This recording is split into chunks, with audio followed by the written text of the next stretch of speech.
মানুষ কতটা বিচিত্র হতে পারে। সব সময় স্বপ্ন দেখতে থাকে যে কাল আমি এটা করব, কাল আমি ওটা শুরু করব, কাল আমি ওটা সম্পন্ন করব। এই যে কাল শব্দটা, এই কাল অত্যন্ত বিচিত্র এক শব্দ। আমরা সবসময় এটাকে আসতে দেখতে পাই, কিন্তু এটা আসাতে বর্তমানে পরিণত হয়। আবার আজ নতুন কাল দেখতে পাই, তার জন্য অপেক্ষা করি যখন সেটা সামনে আসে বর্তমানে পরিণত হয়। এই কাল সবসময় একটা মিথ্যে সান্ত্বনা দেয় যে সে আসছে, কিন্তু সে কখনোই আসে না।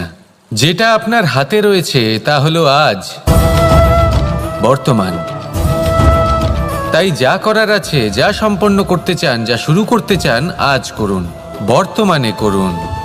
কারণ আজ আপনি যা করবেন সেটাই আপনার ভবিষ্যৎ নির্ধারিত করবে। ভবিষ্যতের বিষয় ভাবতে থাকলে ভবিষ্যৎ সুন্দর হবে না। আজ কর্ম করতে হবে। তাই আজ বর্তমানে জীবনযাপন করুন, কর্ম করুন, আর আমার সাথে ভালোবেসে বলুন রাধা রাধা।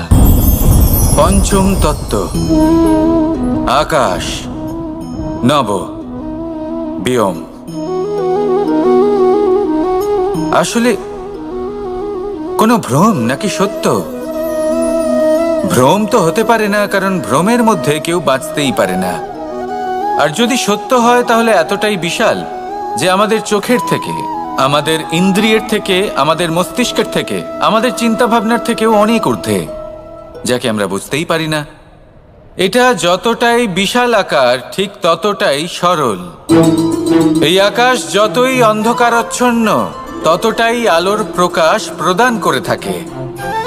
দেখতে গেলে এ হলো জীবনের সঞ্চালক, কিন্তু যদি ক্রুদ্ধ হয়ে যায় তাহলে প্রাণ কেড়ে নিতেও দ্বিধা বোধ করে না।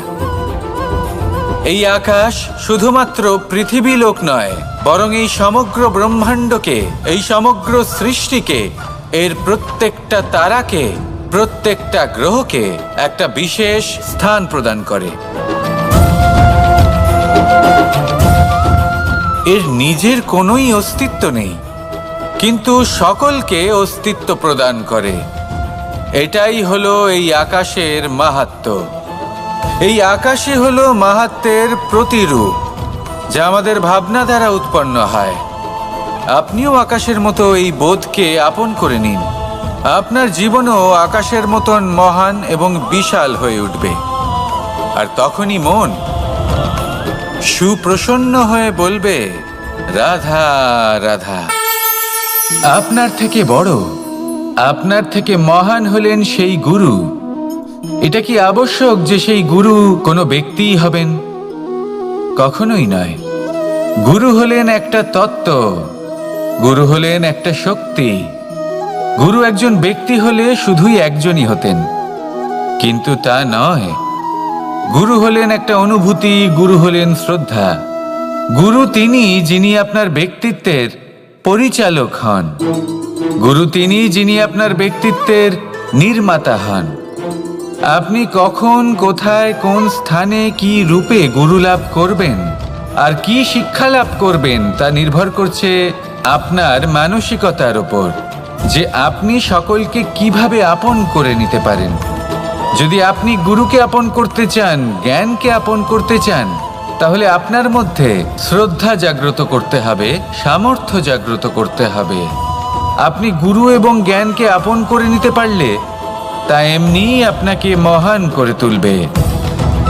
তাহলে আসুন আর আমার সাথে ভালোবেসে বলুন রাধা রাধা। এই সংসারে এমন কিছু মানুষ আছেন যাদেরকে আপনার ভালো লাগে, তারা আপনার প্রিয়।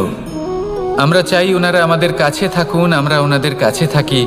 এবার সেই ক্ষেত্রে আমরা তাদের ভালো ভালো উপহার দেওয়ার চেষ্টা করি, কারণ ওনারা হলেন আমাদের প্রিয়। আর তার বদলে আমরা আশা করে থাকি যে ওনারা আমাদের একটু সম্মান করবেন। এবার এই মানুষজন যারা আমাদের প্রিয়, এদের আমরা একটা উপহার দিই। সোনা দিয়ে থাকি, আভূষণ দিয়ে থাকি, হিরে মুক্ত দিয়ে থাকি। কিন্তু যদি ভেবে দেখি, এই সব কিছুরই একটা মূল্য আছে। ভেবে দেখুন, আপনি কি তাদের এমন কোনো উপহার দিতে পারেন যা কিনা অমূল্য? তা এরকম উপহার কি হতে পারে?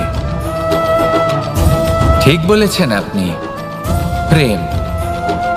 এই প্রেমই হলো অমূল্য, কারণ মন থেকে এর উৎপত্তি হয়। না চেয়ে পাওয়া যায় আর না ছিনিয়ে নেওয়া যায় এই ভালোবাসা। ঠিক এইরকমই হয় এই সম্মান। যদি সম্মান করো তাহলে মন থেকে এবং ভালোবেসে করো, ভয় পেয়ে নয়।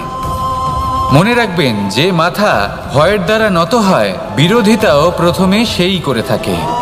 যে মাথা ভালোবেসে নত হয় তা আপনার জন্য বলিদানও দিতে পারে। এই সংসারের সব থেকে বড় উপহার, সব থেকে বড় বরদান এই প্রেম এবং সম্মান।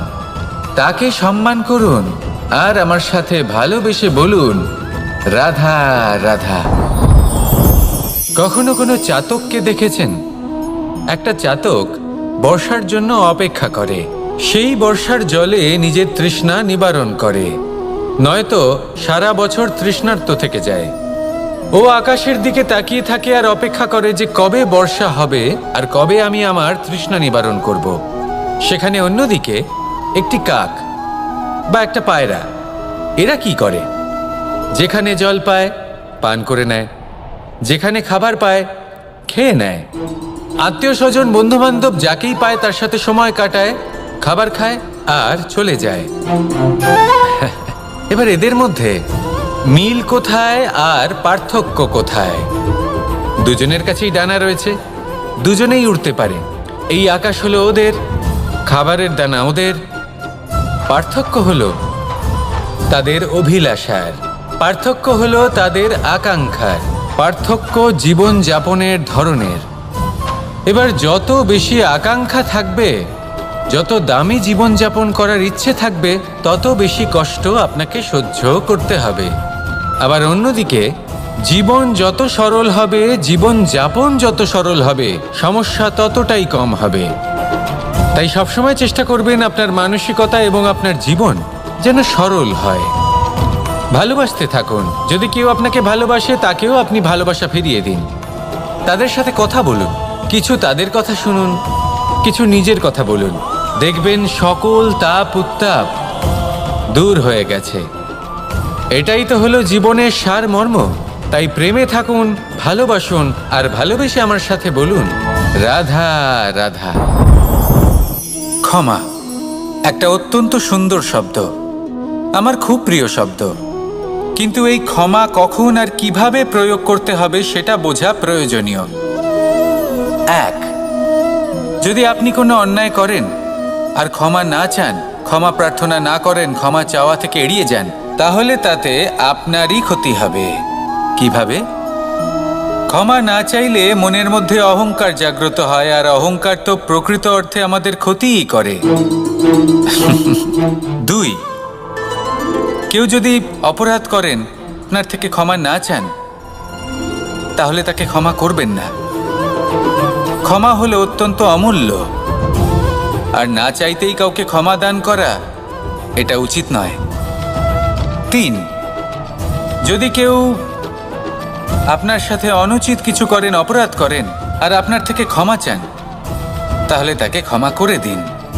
তাতে আপনার অন্তরের করুণাবোধ জাগ্রত হবে, প্রেম জাগ্রত হবে, আর তা আপনার জন্য শুভ হবে। চার, যদি আপনি নিজে কোনো অপরাধ করেন, তাহলে অবশ্যই ক্ষমা চাইবেন।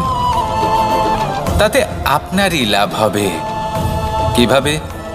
সামনের ব্যক্তি আপনাকে ক্ষমা করুক বা না করুক, আপনার অন্তরের অহংকার ক্ষীণ হবে, আর এই মন আরো নির্মল হয়ে উঠবে। এই ক্ষমা অত্যন্ত অমূল্য, ভেবেচিন্তে একে ব্যবহার করুন, আর আমার সাথে ভালোবেসে বলুন, রাধা রাধা। একবার একজন গুরু তার শিষ্যদের পরীক্ষা নিচ্ছিলেন। উনি ওনার প্রত্যেক শিষ্যকে একটি করে পাখি দিয়ে বললেন সেই পাখির বলি দিতে হবে, কিন্তু এমন এক স্থানে যেখানে কেউ তাদের দেখতে পাচ্ছে না। প্রত্যেক শিষ্য নিজের যাত্রা শুরু করলো। কেউ ঘন বনে প্রবেশ করলো, কেউ অন্ধকার গুহায় প্রবেশ করলো, কেউ দূরে কোনো পর্বতের শিখরে পৌঁছে গেল। যে মুহূর্তে দেখলো তাদের কেউ দেখতে পাচ্ছে না, তারা সেই বলি দিতে চেষ্টা করলো। যেই বলি দিতে গেল, সেই পাখি আলোর কিরণে পরিবর্তিত হলো এবং লুপ্ত হয়ে গেল। একজন শিষ্য ছিল যে আবার গুরুর কাছে ফিরে এলো। সে বলল, ক্ষমা করবেন গুরুদেব, কিন্তু আমি এমন কোনো স্থান পেলাম না যেখানে কেউ আমাকে দেখতে পাচ্ছে না। অন্য কেউ না দেখতে পেলেও আমি নিজে দেখতে পাচ্ছিলাম, আমার অন্তর্মন দেখতে পাচ্ছিল। সেই শিষ্য বুঝতে পেরেছিল যে পরমাত্মার দৃষ্টি সবসময় তাকে দেখতে পাচ্ছে, আর ও কখনো অনুচিত কর্ম করতে পারবে না। আর শুধুমাত্র এই কারণে সেই শিষ্যই সেই পরীক্ষায় উত্তীর্ণ হলো। আসুন আর আমার সাথে ভালোবেসে বলুন, রাধা রাধা। আমরা সবাই ফল খাই, কিন্তু আমাদের সেই ফলই প্রিয় হয় যে পরিপক্ক হয়ে ওঠে, যেটা নম্র হয়, আর যে ফল অনেক বেশি মিষ্টি আর সুস্বাদু হয়ে থাকে, যাদের রঙে বাহার দেখা যায়। সেইভাবে জীবনে আমরা নানান মানুষের সাথে পরিচিত হই, কিন্তু সেই মানুষই আমাদের মন ছুঁয়ে যায় যারা বিনম্র স্বভাবের, যাদের বাণী খুব মধুর, যাদের অন্তরে আত্মবিশ্বাসের একটা তেজ, একটা রং দেখা যায়। এবার এমন ব্যক্তি আমরা কি করে হব? ঠিক সেইভাবেই যেমন একটা ফল রোদ, বর্ষা, শীত, বায়ু এই সকল সংকটময় পরিস্থিতির সম্মুখীন হয়ে পরিপক্ক হয়ে ওঠে, সেইভাবেই মানুষ সংকটময় পরিস্থিতির সম্মুখীন হয়ে পরিপক্ক হয়ে ওঠেন। যদি এই সংকটের সম্মুখীন হন তাহলে অভিজ্ঞ হবেন, আর এই অভিজ্ঞতাই শিক্ষা দিয়ে যাবে। এই অভিজ্ঞতা আমাদের শিখিয়ে দেয় যে আমাদের বিনম্র থাকতে হবে। অহংকার করে কোনো লাভ নেই। মধুর বাণীর যে কি মূল্য তা আমরা শিখতে পারি। এই অভিজ্ঞতাই আমাদের বুঝিয়ে দেয় যে উচিত অনুচিত কোনটা, আমাদের দৃষ্টিভঙ্গি তৈরি করে, আর এই দৃষ্টিভঙ্গি দ্বারা আত্মবিশ্বাস জাগ্রত হয়। সেই জন্য জীবনে কখনো বিপদ থেকে দূরে পালাবেন না, সেগুলোর সম্মুখীন হন, অভিজ্ঞতা লাভ করুন, তার থেকে শিক্ষা লাভ করুন, এইভাবেই পরিপক্ক হবেন। আসুন আমার সাথে ভালোবেসে বলুন, রাধা রাধা। মানুষ বর্তমানে নিজের জীবন অতিবাহিত করেন, কিন্তু তার জীবনে অতীতকাল এবং ভবিষ্যৎকাল এই দুটোরই সমান গুরুত্ব রয়েছে। অতীতকাল অতিবাহিত হয়ে গেছে এবং সেটা জীবিত থাকে আমাদের স্মৃতি হিসেবে, এবং ভবিষ্যৎ হলো সেটাই যেটা আমরা শুধুমাত্র কল্পনাই করতে পারি। এবার অতীতের কিছু স্মৃতি এমন থাকে যা আমাদের কাছে আনন্দময় হয় না, তা কটু হয়, দুঃখজনক হয়, যন্ত্রণাদায়ক হয়। আমরা যা কিছুই করি তা বদলে ফেলতে পারবো না, কিন্তু ভবিষ্যৎকাল সেটা আমরা রচনা অবশ্যই করতে পারি, যদি আজ আমরা শ্রেষ্ঠ কর্ম করি।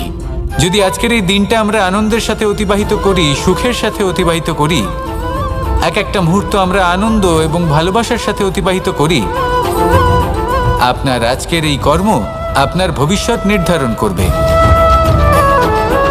আজ আপনি যেভাবে জীবন কাটাবেন তা ভবিষ্যতে গিয়ে অতীতকালে পরিণত হবে, আর তখন আপনি এমন স্মৃতি খুঁজে পাবেন যেখানে আপনি প্রত্যেকটি মুহূর্ত প্রেম এবং আনন্দের সাথে অতিবাহিত করেছেন, এবং সেই স্মৃতি মধুর হবে। তাহলে আজ শ্রেষ্ঠ এবং উচিত কর্ম করুন, আপনি নিশ্চিত রূপে একটি উজ্জ্বল, শুদ্ধ, পবিত্র এবং আনন্দময় ভবিষ্যৎ লাভ করবেন। আসুন আমার সাথে ভালোবেসে বলুন, রাধা রাধা। এই সংসারে অনেক অনেক এমন জ্ঞানী আছেন যারা নিজের সমস্ত জীবন জ্ঞান অর্জন করতে অতিবাহিত করেছেন। এই সংসারে এমন কোনো বেদ নেই, কোনো পুরাণ নেই, কোনো শাস্ত্র নেই, কোনো ভাষা নেই যা ওনারা জানেন না। এমন কোনো বিষয় নেই যা নিয়ে ওনারা কোনো বক্তব্য রাখতে পারবেন না। কিন্তু আমরা এই সকল জ্ঞানীকে কি ভালোবাসতে পারি? এনাদের সকলকে সম্মান করতে পারি না। কারণটা কি? দেখুন, বেদ পড়া একটি আলাদা বিষয়, বেদনা বুঝতে পারা অন্য ব্যাপার। এবং বেদনা বোঝার জন্য, সেই জ্ঞান লাভ করার জন্য আপনাকে মন থেকে করুণা এবং প্রেমের সঠিক অর্থ বুঝতে হবে। সামনের ব্যক্তির বেদনা বুঝতে হবে, তার যন্ত্রণাকে বুঝতে হবে।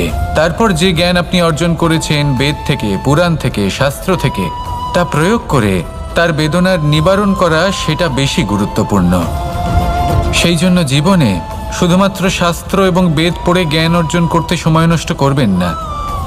মন থেকে প্রেমের কি অর্থ সেই বিষয়ে জ্ঞান লাভ করার চেষ্টা করুন, করুণাও বুঝতে চেষ্টা করুন। একজন শ্রেষ্ঠ ব্যক্তি হয়ে উঠুন, আর আমার সাথে ভালোবেসে বলুন, রাধা রাধা।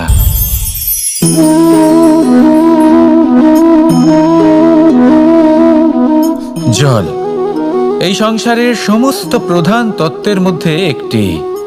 এই জল যে কোনো জ্বালা দূর করে, আগুনকে নিভিয়ে দেওয়ার ক্ষমতা রাখে, অবিরল অবিচল ভাবে প্রবাহিত হতে পারে, একে কেউ বাধা দিতে পারে না। এর পথে বাধা সৃষ্টি করলে নিজের পথ নিজেই খুঁজে নেবে বা সে নিজেই নিজের পথ বানিয়ে নেবে, কিন্তু কখনো থামবে না। এই জল হলো মহান, আর এর একটা মহান গুণ আছে, এর নিজস্ব কোনো রং নেই। কিন্তু যখন মেঘ থেকে বৃষ্টিরূপে পৃথিবীতে ঝরে পড়ে, তখন সমস্ত সংসারকে রঙিন করে তোলে। যেখানে খরা হয়েছে সেখানে শ্যামল করে তোলে, যে স্থান শ্যামল সেখানে ভিন্ন ভিন্ন প্রকারের পুষ্প ফুটিয়ে তোলে। এই জল, এই জলের মতন আমাদের হতে হবে। ওর যেমন কোনো রং নেই, আমাদেরও যেন কোনো অহংকার না থাকে। শুধু কর্মের এই ধারাতে বইতে থাকুন, এই সংসারের মঙ্গল করতে থাকুন, শ্রেষ্ঠ কর্ম করতে থাকুন। এই সংসারকে এটা বলার কোনো প্রয়োজন নেই যে আপনি কে।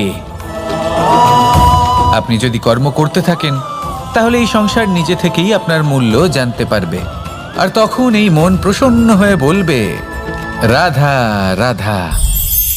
বড়ই অদ্ভুত ব্যাপার, একটি পাথরের প্রতিমা যখন মন্দিরে স্থাপিত হয়, তখন তা আমাদের কাছে ভগবান সম হয়ে দাঁড়ায়। কিন্তু যখন একজন জীবিত মানুষ মন্দিরে গিয়ে থাকেন, তখন তার শরীর, মন, আত্মা সেই সব পাথর সম হয়ে দাঁড়ায়। কিন্তু এমনটা আমি ঠিক কেন বললাম ভেবে দেখুন। মানুষ এটা চান যে কোনো পরিস্থিতি, যে কোনো স্থানেই তার বিজয় হোক, কিন্তু এখানে এসে সে পরাজিত হয়। এরকম ঠিক কেন হয়? সমস্ত খেলা হলো ভাবনা চিন্তার, বিচারধারার, দৃষ্টিভঙ্গির, উত্তরদায়িত্বের খেলা। পাষাণের এই প্রতিমা, তার একটি উত্তরদায়িত্ব আছে, আশা ধরে রাখার দায়িত্ব। সেই আশা জানিয়ে মানুষ মন্দিরে আসেন। তেমনি মানুষের একটি উত্তরদায়িত্ব আছে, যেটা সে ভুলে যায়। আর সেই উত্তরদায়িত্ব হলো এটা, যে মন্দিরে যে ভগবানকে সে প্রসন্ন করতে যাচ্ছে, তাকে সে তখনই খুঁজে পাবে যখন পূর্ণরূপে সে সমর্পিত থাকবে। যদি মনে সমর্পণের ভাব না থাকে, তাহলে ভগবান কখনো প্রসন্ন হবেন না। নিজের উত্তরদায়িত্ব বোঝার বদলে মানুষ শুধু একটা অনুষ্ঠান পালন করেন। যেমন ফুলের একটা মালা অর্পণ করেন, আর সেই কারণেই তিনি পরাজিত হন। আপনি ফুলের মালা অর্পণ করুন, প্রসাদ অর্পণ করুন, কিন্তু মনের মধ্যে পূর্ণ সমর্পণের ভাব থাকা প্রয়োজনীয়। তবেই আপনি মন্দিরে গিয়েও প্রাণবন্ত হয়ে থাকতে পারবেন, তবেই ঈশ্বরকে প্রসন্ন করতে পারবেন। আসুন আমার সাথে ভালোবেসে বলুন, রাধা রাধা। এই প্রেম মানুষকে দিয়ে কি না করাতে পারে, বড় বড় কাজ করাতে পারে, বড় বড় বাধা পার করাতে পারে। চাইলে মরুভূমিতে কুয়ো খোঁড়াতে পারে, পর্বত পার করাতে পারে, প্রতিটা অসম্ভব কার্য সম্ভব করাতে পারে। কিন্তু যদি আমি এটা বলি যে প্রেম আপনাকে দিয়ে ছলনাও করাতে পারে, তাহলে কি আপনি তা ঠিক মনে করবেন? আপনার কি মনে হবে যে এরকম হতে পারে? অবশ্যই হতে পারে। যেমন আমি ছল করছি এই মুহূর্তে, আমার রাধার জন্য, আমার প্রেমের জন্য। আমি রাধার সাথে অনন্ত প্রেম করি, নিঃস্বার্থভাবে প্রেম করি, কিন্তু তাও আমাকে একটা ঠকবাজ, স্বার্থপর, লোভী ব্যক্তি হতে হচ্ছে। এই ছলনা আমাকে করতে হচ্ছে আমার প্রেমের জন্য। এবারে আপনারা আমাকে বলবেন যে কেন কৃষ্ণ এসব করার কি দরকার? রাধার সাথে তুমি বিবাহ করে তুমি কি শান্তির নিঃশ্বাস নিতে পারো না? নিশ্চয়ই নিতে পারি। রাধার সাথে বিবাহ করে আমি ভীষণ সুখী হব, কিন্তু আমি এই কথাও জানি যে আমার রাধা সুখী হতে পারবে না। কারণ যদি এই বিবাহ হয়, তার মাতা পিতা, তার পরিবারকে বর্ষণা ত্যাগ করতে হবে। রাধার মনের মধ্যে একটা গভীর ক্ষতের সৃষ্টি হবে। দুঃখ তাকে কুরে কুরে খাবে। ও এটা মনে করবে, এটা জানবে যে ওর জন্য ওর মাতা পিতাকে এত কষ্ট ভোগ করতে হচ্ছে। এবার রাধার কষ্টকে ভিত বানিয়ে কৃষ্ণ নিজের সুখের মহল কি করে তৈরি করতে পারে?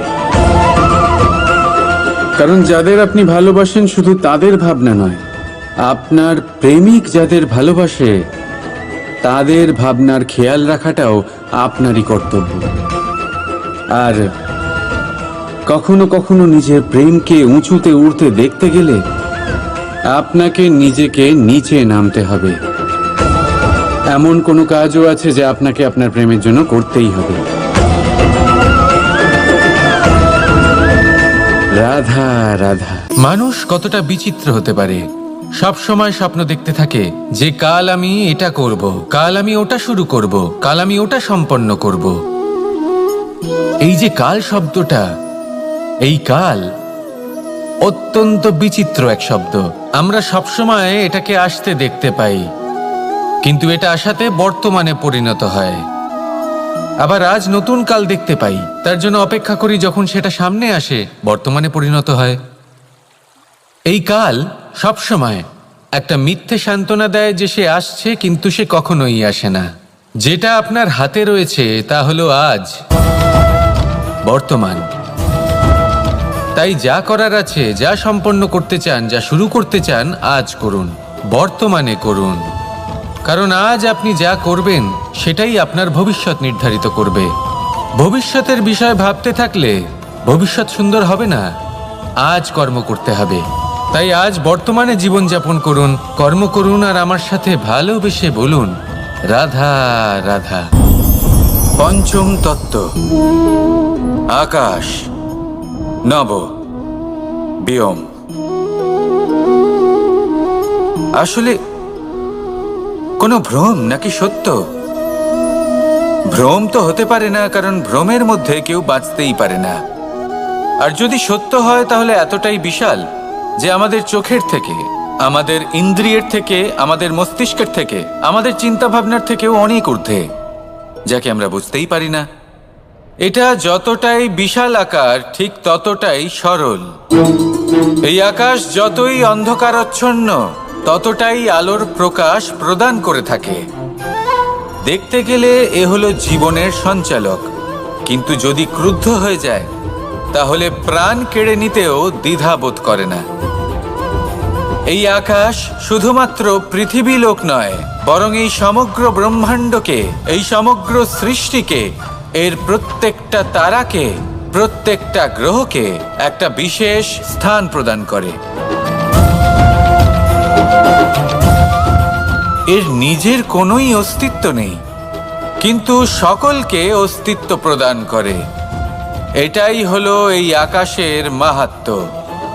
এই আকাশই হলো মাহাত্ম্যের প্রতিরূপ, যা আমাদের ভাবনা দ্বারা উৎপন্ন হয়। আপনিও আকাশের মতো এই বোধকে আপন করে নিন। আপনার জীবনও আকাশের মতন মহান এবং বিশাল হয়ে উঠবে। আর তখনই মন সুপ্রসন্ন হয়ে বলবে রাধা রাধা। আপনার থেকে বড়, আপনার থেকে মহান হলেন সেই গুরু। এটা কি আবশ্যক যে সেই গুরু কোনো ব্যক্তিই হবেন? কখনোই নয়। গুরু হলেন একটা তত্ত্ব, গুরু হলেন একটা শক্তি। গুরু একজন ব্যক্তি হলে শুধুই একজনই হতেন, কিন্তু তা নয়। গুরু হলেন একটা অনুভূতি, গুরু হলেন শ্রদ্ধা। গুরু তিনি যিনি আপনার ব্যক্তিত্বের পরিচালক হন। গুরু তিনি যিনি আপনার ব্যক্তিত্বের নির্মাতা হন। আপনি কখন, কোথায়, কোন স্থানে, কি রূপে গুরু লাভ করবেন আর কি শিক্ষা লাভ করবেন তা নির্ভর করছে আপনার মানসিকতার উপর, যে আপনি সকলকে কিভাবে আপন করে নিতে পারেন। যদি আপনি গুরুকে আপন করতে চান, জ্ঞানকে আপন করতে চান, তাহলে আপনার মধ্যে শ্রদ্ধা জাগ্রত করতে হবে, সামর্থ্য জাগ্রত করতে হবে। আপনি গুরু এবং জ্ঞানকে আপন করে নিতে পারলে তা এমনিই আপনাকে মহান করে তুলবে। তাহলে আসুন আর আমার সাথে ভালোবেসে বলুন রাধা রাধা। এই সংসারে এমন কিছু মানুষ আছেন যাদেরকে আপনার ভালো লাগে, তারা আপনার প্রিয়। আমরা চাই ওনারা আমাদের কাছে থাকুন, আমরা ওনাদের কাছে থাকি, এবার সেই ক্ষেত্রে আমরা তাদের ভালো ভালো উপহার দেওয়ার চেষ্টা করি, কারণ ওনারা হলেন আমাদের প্রিয়। আর তার বদলে আমরা আশা করে থাকি যে ওনারা আমাদের একটু সম্মান করবেন। এবার এই মানুষজন যারা আমাদের প্রিয়, এদের আমরা একটা উপহার দিই। সোনা দিয়ে থাকি, আভূষণ দিয়ে থাকি, হিরে মুক্ত দিয়ে থাকি। কিন্তু যদি ভেবে দেখি, এই সব কিছুরই একটা মূল্য আছে। ভেবে দেখুন, আপনি কি তাদের এমন কোনো উপহার দিতে পারেন যা কিনা অমূল্য? তা এরকম উপহার কি হতে পারে? ঠিক বলেছেন আপনি, প্রেম। এই প্রেমই হলো অমূল্য, কারণ মন থেকে এর উৎপত্তি হয়। না চেয়ে পাওয়া যায় আর না ছিনিয়ে নেওয়া যায় এই ভালোবাসা। ঠিক এইরকমই হয় এই সম্মান। যদি সম্মান করো তাহলে মন থেকে এবং ভালোবেসে করো, ভয় পেয়ে নয়। মনে রাখবেন, যে মাথা ভয়ের দ্বারা নত হয়, বিরোধিতাও প্রথমে সেই করে থাকে। যে মাথা ভালোবেসে নত হয়, তা আপনার জন্য বলিদানও দিতে পারে। এই সংসারের সব থেকে বড় উপহার, সব থেকে বড় বরদান এই প্রেম এবং সম্মান। তাকে সম্মান করুন আর আমার সাথে ভালোবেসে বলুন, রাধা রাধা। কখনো কোনো চাতককে দেখেছেন? একটা চাতক বর্ষার জন্য অপেক্ষা করে। সেই বর্ষার জলে নিজের তৃষ্ণা নিবারণ করে, নয়তো সারা বছর তৃষ্ণার্ত থেকে যায়। ও আকাশের দিকে তাকিয়ে থাকে আর অপেক্ষা করে যে কবে বর্ষা হবে আর কবে আমি আমার তৃষ্ণা নিবারণ করব। সেখানে অন্যদিকে একটি কাক বা একটা পায়রা, এরা কি করে?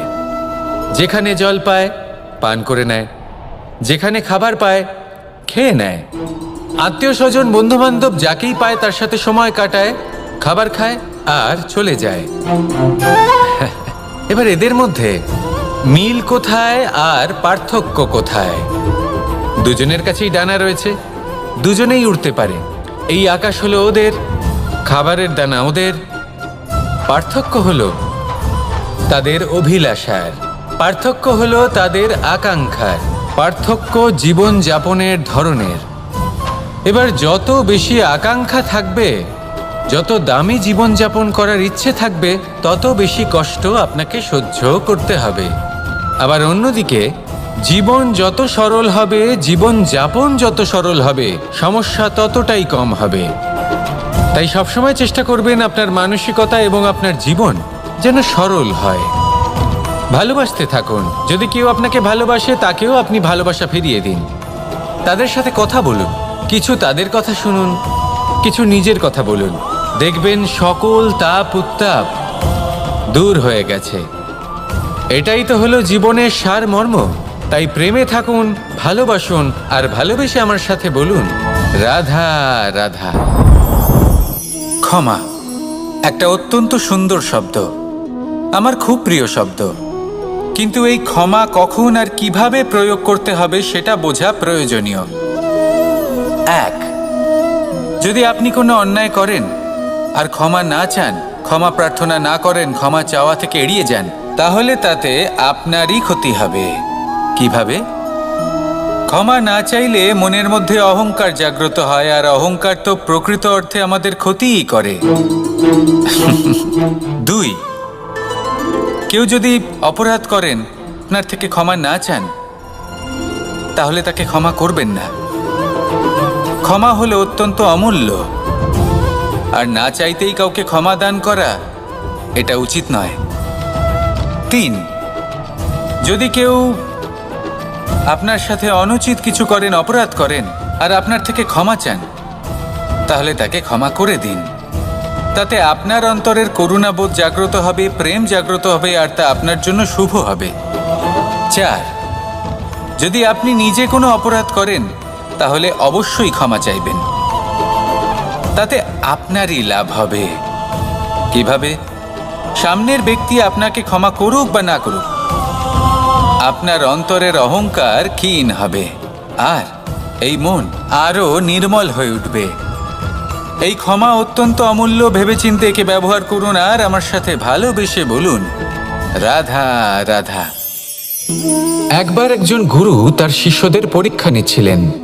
উনি ওনার প্রত্যেক শিষ্যকে একটি করে পাখি দিয়ে বললেন,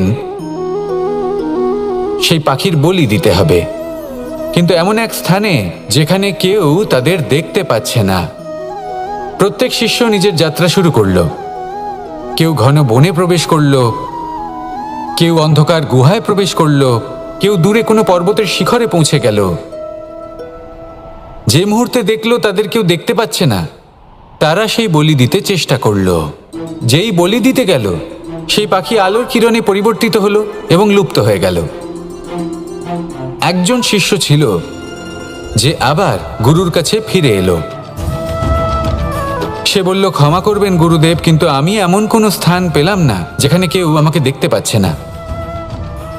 অন্য কেউ না দেখতে পেলেও আমি নিজে দেখতে পাচ্ছিলাম, আমার অন্তর্মন দেখতে পাচ্ছিল। সেই শিষ্য বুঝতে পেরেছিল যে পরমাত্মার দৃষ্টি সবসময় তাকে দেখতে পাচ্ছে, আর ও কখনো অনুচিত কর্ম করতে পারবে না। আর শুধুমাত্র এই কারণে সেই শিষ্যই সেই পরীক্ষায় উত্তীর্ণ হলো। আসুন আর আমার সাথে ভালোবেসে বলুন, রাধা রাধা। আমরা সবাই ফল খাই, কিন্তু আমাদের সেই ফলই প্রিয় হয় যে পরিপক্ক হয়ে ওঠে, যেটা নম্র হয়, আর যে ফল অনেক বেশি মিষ্টি আর সুস্বাদু হয়ে থাকে, যাদের রঙে বাহার দেখা যায়। সেইভাবে জীবনে আমরা নানান মানুষের সাথে পরিচিত হই, কিন্তু সেই মানুষই আমাদের মন ছুঁয়ে যায় যারা বিনম্র স্বভাবের, যাদের বাণী খুব মধুর, যাদের অন্তরে আত্মবিশ্বাসের একটা তেজ, একটা রং দেখা যায়। এবার এমন ব্যক্তি আমরা কি করে হব? ঠিক সেইভাবেই যেমন একটা ফল রোদ, বর্ষা, শীত, বায়ু এই সকল সংকটময় পরিস্থিতির সম্মুখীন হয়ে পরিপক্ক হয়ে ওঠে, সেইভাবেই মানুষ সংকটময় পরিস্থিতির সম্মুখীন হয়ে পরিপক্ক হয়ে ওঠেন। যদি এই সংকটের সম্মুখীন হন তাহলে অভিজ্ঞ হবেন, আর এই অভিজ্ঞতাই শিক্ষা দিয়ে যাবে। এই অভিজ্ঞতা আমাদের শিখিয়ে দেয় যে আমাদের বিনম্র থাকতে হবে। অহংকার করে কোনো লাভ নেই। মধুর বাণীর যে কি মূল্য তা আমরা শিখতে পারি। এই অভিজ্ঞতাই আমাদের বুঝিয়ে দেয় যে উচিত অনুচিত কোনটা, আমাদের দৃষ্টিভঙ্গি তৈরি করে, আর এই দৃষ্টিভঙ্গি দ্বারা আত্মবিশ্বাস জাগ্রত হয়। সেই জন্য জীবনে কখনো বিপদ থেকে দূরে পালাবেন না, সেগুলোর সম্মুখীন হন, অভিজ্ঞতা লাভ করুন, তার থেকে শিক্ষা লাভ করুন, এইভাবেই পরিপক্ক হবেন। আসুন আমার সাথে ভালোবেসে বলুন, রাধা রাধা। মানুষ বর্তমানে নিজের জীবন অতিবাহিত করেন, কিন্তু তার জীবনে অতীতকাল এবং ভবিষ্যৎকাল এই দুটোরই সমান গুরুত্ব রয়েছে। অতীতকাল অতিবাহিত হয়ে গেছে এবং সেটা জীবিত থাকে আমাদের স্মৃতি হিসেবে, এবং ভবিষ্যৎ হলো সেটাই যেটা আমরা শুধুমাত্র কল্পনাই করতে পারি। এবার অতীতের কিছু স্মৃতি এমন থাকে যা আমাদের কাছে আনন্দময় হয় না, তা কটু হয়, দুঃখজনক হয়, যন্ত্রণাদায়ক হয়। আমরা যা কিছুই করি তা বদলে ফেলতে পারবো না, কিন্তু ভবিষ্যৎকাল সেটা আমরা রচনা অবশ্যই করতে পারি, যদি আজ আমরা শ্রেষ্ঠ কর্ম করি। যদি আজকের এই দিনটা আমরা আনন্দের সাথে অতিবাহিত করি, সুখের সাথে অতিবাহিত করি, এক একটা মুহূর্ত আমরা আনন্দ এবং ভালোবাসার সাথে অতিবাহিত করি, আপনার আজকের এই কর্ম আপনার ভবিষ্যৎ নির্ধারণ করবে। আজ আপনি যেভাবে জীবন কাটাবেন তা ভবিষ্যতে গিয়ে অতীতকালে পরিণত হবে, আর তখন আপনি এমন স্মৃতি খুঁজে পাবেন যেখানে আপনি প্রত্যেকটি মুহূর্ত প্রেম এবং আনন্দের সাথে অতিবাহিত করেছেন, এবং সেই স্মৃতি মধুর হবে। তাহলে আজ শ্রেষ্ঠ এবং উচিত কর্ম করুন, আপনি নিশ্চিত রূপে একটি উজ্জ্বল, শুদ্ধ, পবিত্র এবং আনন্দময় ভবিষ্যৎ লাভ করবেন। আসুন আমার সাথে ভালোবেসে বলুন, রাধা রাধা। এই সংসারে অনেক অনেক এমন জ্ঞানী আছেন যারা নিজের সমস্ত জীবন জ্ঞান অর্জন করতে অতিবাহিত করেছেন। এই সংসারে এমন কোনো বেদ নেই, কোনো পুরাণ নেই, কোনো শাস্ত্র নেই, কোনো ভাষা নেই যা ওনারা জানেন না। এমন কোনো বিষয় নেই যা নিয়ে ওনারা কোনো বক্তব্য রাখতে পারবেন না। কিন্তু আমরা এই সকল জ্ঞানীকে কি ভালোবাসতে পারি? এনাদের সকলকে সম্মান করতে পারি না। কারণটা কি? দেখুন, বেদ পড়া একটি আলাদা বিষয়, বেদনা বুঝতে পারা অন্য ব্যাপার। এবং বেদনা বোঝার জন্য, সেই জ্ঞান লাভ করার জন্য আপনাকে মন থেকে করুণা এবং প্রেমের সঠিক অর্থ বুঝতে হবে। সামনের ব্যক্তির বেদনা বুঝতে হবে, তার যন্ত্রণাকে বুঝতে হবে। তারপর যে জ্ঞান আপনি অর্জন করেছেন বেদ থেকে, পুরাণ থেকে, শাস্ত্র থেকে, তা প্রয়োগ করে তার বেদনার নিবারণ করা, সেটা বেশি গুরুত্বপূর্ণ। সেই জন্য জীবনে শুধুমাত্র শাস্ত্র এবং বেদ পড়ে জ্ঞান অর্জন করতে সময় নষ্ট করবেন না। মন থেকে প্রেমের কি অর্থ সেই বিষয়ে জ্ঞান লাভ করার চেষ্টা করুন, করুণাও বুঝতে চেষ্টা করুন। একজন শ্রেষ্ঠ ব্যক্তি হয়ে উঠুন আর আমার সাথে ভালোবেসে বলুন, রাধা রাধা।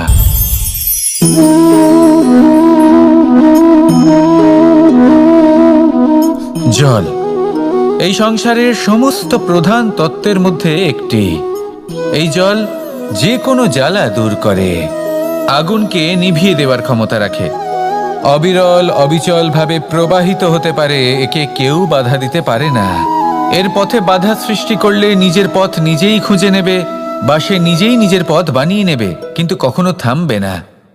এই জল হলো মহান, আর এর একটা মহান গুণ আছে, এর নিজস্ব কোনো রং নেই। কিন্তু যখন মেঘ থেকে বৃষ্টি রূপে পৃথিবীতে ঝরে পড়ে, তখন সমস্ত সংসারকে রঙিন করে তোলে। যেখানে খরা হয়েছে সেখানে শ্যামল করে তোলে, যে স্থান শ্যামল সেখানে ভিন্ন ভিন্ন প্রকারের পুষ্প ফুটিয়ে তোলে। এই জল, এই জলের মতন আমাদের হতে হবে। ওর যেমন কোনো রং নেই, আমাদেরও যেন কোনো অহংকার না থাকে। শুধু কর্মের এই ধারাতে বইতে থাকুন, এই সংসারের মঙ্গল করতে থাকুন, শ্রেষ্ঠ কর্ম করতে থাকুন। এই সংসারকে এটা বলার কোনো প্রয়োজন নেই যে আপনি কে। আপনি যদি কর্ম করতে থাকেন তাহলে এই সংসার নিজে থেকেই আপনার মূল্য জানতে পারবে, আর তখন এই মন প্রসন্ন হয়ে বলবে, রাধা রাধা। বড়ই অদ্ভুত ব্যাপার, একটি পাথরের প্রতিমা যখন মন্দিরে স্থাপিত হয় তখন তা আমাদের কাছে ভগবান সম হয়ে দাঁড়ায়। কিন্তু যখন একজন জীবিত মানুষ মন্দিরে গিয়ে থাকেন তখন তার শরীর, মন, আত্মা সেই সব পাথর সম হয়ে দাঁড়ায়। কিন্তু এমনটা আমি ঠিক কেন বললাম ভেবে দেখুন। মানুষ এটা চান যে কোনো পরিস্থিতি, যে কোনো স্থানেই তার বিজয় হোক, কিন্তু এখানে এসে সে পরাজিত হয়। এরকম ঠিক কেন হয়? সমস্ত খেলা হলো ভাবনা চিন্তার, বিচারধারার, দৃষ্টিভঙ্গির, উত্তরদায়িত্বের খেলা। পাষাণের এই প্রতিমা, তার একটি উত্তরদায়িত্ব আছে, আশা ধরে রাখার দায়িত্ব। সেই আশা জানিয়ে মানুষ মন্দিরে আসেন। তেমনি মানুষের একটি উত্তরদায়িত্ব আছে যেটা সে ভুলে যায়, আর সেই উত্তরদায়িত্ব হলো এটা, যে মন্দিরে যে ভগবানকে সে প্রসন্ন করতে যাচ্ছে তাকে সে তখনই খুঁজে পাবে যখন পূর্ণরূপে সে সমর্পিত থাকবে। যদি মনে সমর্পণের ভাব না থাকে তাহলে ভগবান কখনো প্রসন্ন হবেন না।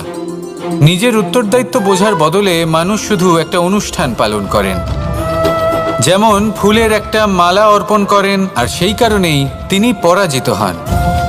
আপনি ফুলের মালা অর্পণ করুন, প্রসাদ অর্পণ করুন, কিন্তু মনের মধ্যে পূর্ণ সমর্পণের ভাব থাকা প্রয়োজনীয়। তবেই আপনি মন্দিরে গিয়েও প্রাণবন্ত হয়ে থাকতে পারবেন, তবেই ঈশ্বরকে প্রসন্ন করতে পারবেন। আসুন আমার সাথে ভালোবেসে বলুন, রাধা রাধা। এই প্রেম মানুষকে দিয়ে কি না করাতে পারে, বড় বড় কাজ করাতে পারে, বড় বড় বাধা পার করাতে পারে। চাইলে মরুভূমিতে কুয়ো খোঁড়াতে পারে, পর্বত পার করাতে পারে, প্রতিটা অসম্ভব কার্য সম্ভব করাতে পারে। কিন্তু যদি আমি এটা বলি যে প্রেম আপনাকে দিয়ে ছলনাও করাতে পারে, তাহলে কি আপনি তা ঠিক মনে করবেন? আপনার কি মনে হবে যে এরকম হতে পারে? অবশ্যই হতে পারে। যেমন আমি ছল করছি এই মুহূর্তে আমার রাধার জন্য, আমার প্রেমের জন্য। আমি রাধার সাথে অনন্ত প্রেম করি, নিঃস্বার্থভাবে প্রেম করি, কিন্তু তাও আমাকে একটা ঠকবাজ, স্বার্থপর, লোভী ব্যক্তি হতে হচ্ছে। এই ছলনা আমাকে করতে হচ্ছে আমার প্রেমের জন্য। এবারে আপনারা আমাকে বলবেন যে কেন কৃষ্ণ এসব করার কি দরকার? রাধার সাথে তুমি বিবাহ করে তুমি কি শান্তির নিঃশ্বাস নিতে পারো না? নিশ্চয়ই নিতে পারি। রাধার সাথে বিবাহ করে আমি ভীষণ সুখী হব, কিন্তু আমি এই কথাও জানি যে আমার রাধা সুখী হতে পারবে না। কারণ যদি এই বিবাহ হয়, তার মাতা পিতা তার পরিবারকে বর্ষণা ত্যাগ করতে হবে। রাধার মনের মধ্যে একটা গভীর ক্ষতের সৃষ্টি হবে। দুঃখ তাকে কুরে কুরে খাবে। ও এটা মনে করবে, এটা জানবে যে ওর জন্য ওর মাতা পিতাকে এত কষ্ট ভোগ করতে হচ্ছে। এবার রাধার কষ্টকে ভিত বানিয়ে কৃষ্ণ নিজের সুখের মহল কি করে তৈরি করতে পারে? কারণ যাদের আপনি ভালোবাসেন শুধু তাদের ভাবনা নয়, আপনার প্রেমিক যাদের ভালোবাসে তাদের ভাবনার খেয়াল রাখাটাও আপনারই কর্তব্য। আর কখনো কখনো নিজের প্রেমকে উঁচুতে উঠতে দেখতে গেলে আপনাকে নিজেকে নিচে নামতে হবে। এমন কোনো কাজও আছে যা আপনাকে আপনার প্রেমের জন্য করতেই হবে। রাধা রাধা।